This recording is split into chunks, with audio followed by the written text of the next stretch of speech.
d'événements, et particulièrement d'événements importants, on est forcé d'aller à l'essentiel, et donc du coup, tout ce qui est autour, du moins dans un premier temps, est un peu laissé de côté, et c'est quand il y a des questions pertinentes qu'on y revient.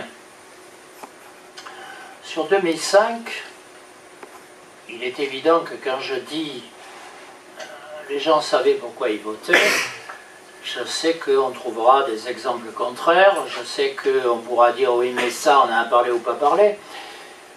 Globalement, moi j'ai fait la campagne du non, j'ai vu des assemblées, et j'ai vu des assemblées comme à mon avis il n'y en avait pas eu depuis la Libération. Il y a eu incontestablement un mouvement populaire, un vrai mouvement populaire, représentatif et contradictoire. Quand je dis qu'ils savaient pourquoi, je ne vais pas dire qu'ils avaient les uns et les autres lu à la virgule près les textes. Je dis qu'ils en savaient pour l'essentiel la quintessence et en particulier certains éléments fondamentaux. Je ne l'ai pas dit tout à l'heure parce que ça rentre dans la polémique, mais puisque là on rentre dans une discussion plus badine, je peux rajouter ce qui m'est arrivé de rajouter. Il m'a semblé parfois que les partisans du non avaient plus lu le texte que ceux du oui. Mais c'est vrai que ça apparaît un peu partial quand on le dit comme ça, mais il m'a semblé néanmoins qu'il y avait cet aspect. Et j'ai toujours souvenir, et je crois que c'est pour ça que ça restera, mais ça prendra un certain temps pour être perçu comme un événement historique. Mais ça le sera. Enfin, je le crois. Il y a eu un moment, moi je me rappelle, j'étais à Limoges, il me semble.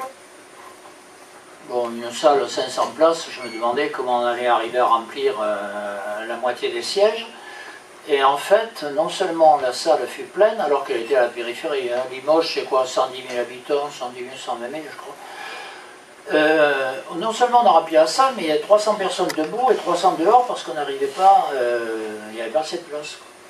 Donc on a mis des micros dehors. Donc 1100 personnes, 1% de la population. C'est exceptionnel, un rassemblement de cet ordre. Ça ne se voit pas en général. Et il y a un moment où, c'est pas pour dire j'ai fait ceci ou cela, c'est pour illustrer.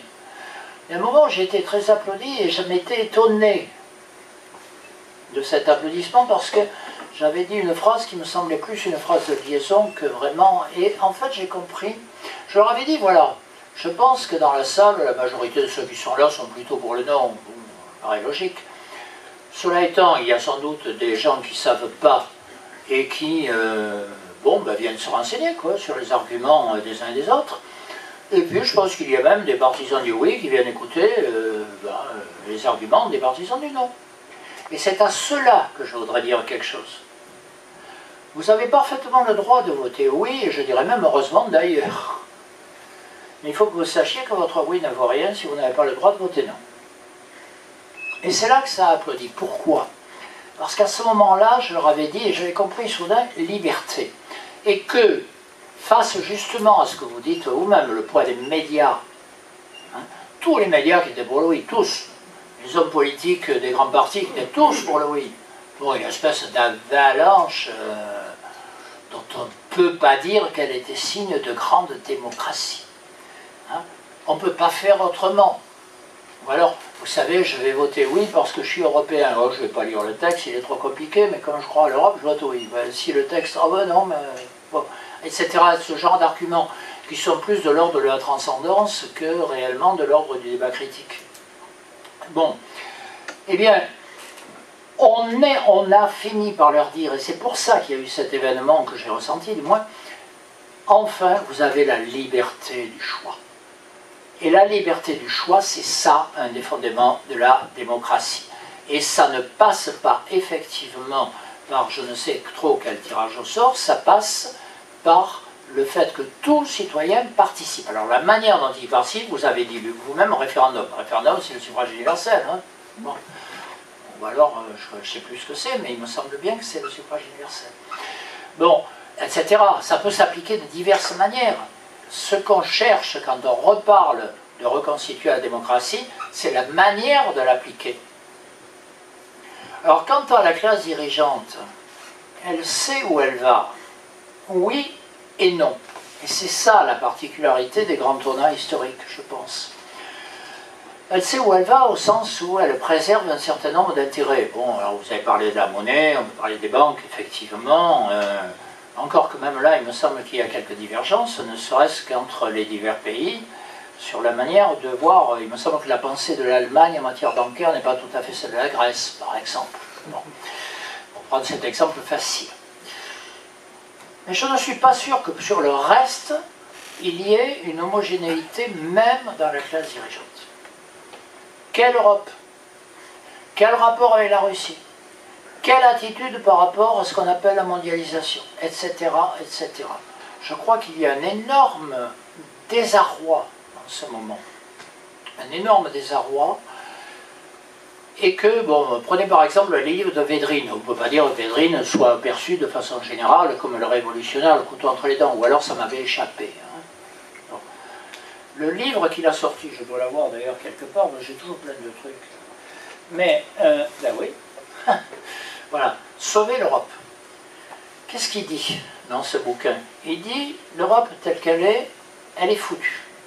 Enfin, je résume, hein, il ne le dirait pas comme ça, hein. Mais enfin, en gros, il dit, ça ne va plus, et ça ne va pas aller. Il faut reconstruire totalement. Et il dit même, il faut refaire une conférence de Messine. C'est le truc qui, avant le marché commun. Hein. Et il faut le faire avec moins d'États. Et sur des sujets plus ciblés.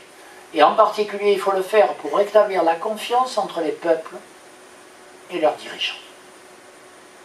Donc, le fait que quelqu'un de cette envergure, de ce passé, pose ce type de problème, c'est un événement tout à fait nouveau. Donc il y a bien des divergences à ce niveau-là. Et ce désarroi-là, il peut être réglé, je le redis, de deux manières.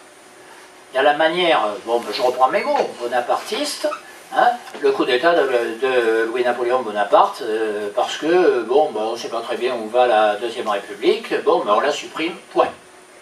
Voilà. Ça, c'est une méthode, j'allais dire, simple dans sa brutalité.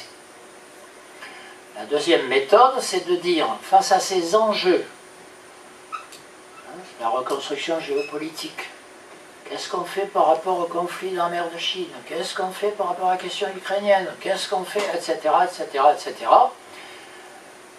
Tout pays a besoin, en tout cas c'est ma thèse, du soutien de son peuple. Et la démocratie, ce n'est pas uniquement le fait de se faire plaisir parce que c'est éthiquement bien, parce que c'est moral. Non, c'est aussi l'intérêt collectif. C'est notre intérêt, la démocratie. Et il y a un besoin de reconstruire de ce fait à la fois le peuple, parce que c'est lui le souverain, si on est démocrate, mais aussi le contrat social, parce que c'est ça qui crée la force pour faire face à ces enjeux. Voilà. Alors, voilà, on peut ensuite critiquer ce mode de pensée, je le conçois parfaitement. Il reste que si on est sur cette idée-là, ça veut dire qu'on considère que tout citoyen doit être impliqué dans ce processus. Tout citoyen. Et c'est pour ça que c'est sur cette base que nous avons créé effectivement l'association pour une constituante, dont je salue la vice-présidente qui vient d'arriver, Anne-Cécile Robert, et dont je vous donne au passage, j'en profite quand même, hein, l'adresse du site www.pouruneconstituante.fr. Voilà. L'idée, d'ailleurs ceux qui veulent recevoir nos textes me donneront leur mail à la sortie. Donc l'idée c'est bien, on doit redonner confiance à chaque citoyen dans l'avenir du collectif et dans sa place dans ce collectif. Voilà. La démocratie c'est ça aussi. Alors j'ai sans doute oublié des choses, mais vous me les redirez.